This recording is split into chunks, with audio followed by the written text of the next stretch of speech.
சென்னை துரைப்பாக்கம் அருகே வாக்கிங் சென்ற பெண்ணை பின்தொடர்ந்து செல்போனில் ஆபாச படத்தை காண்பித்து பாலியல் தொல்லை கொடுத்ததாக தனியார் நிறுவன சூப்பர்வைசர் பாபு என்பவரை போலீசார் கைது செய்தனர். அவனது செல்போனையும் இருசக்கர வாகனத்தையும் பறிமுதல் செய்தனர்.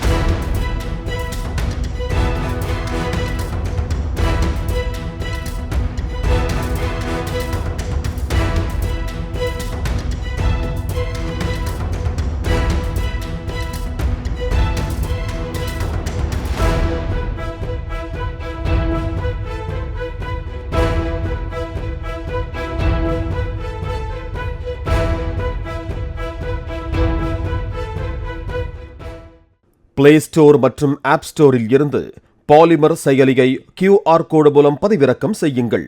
செய்திகளை உடனுக்குடன் பெறுங்கள்.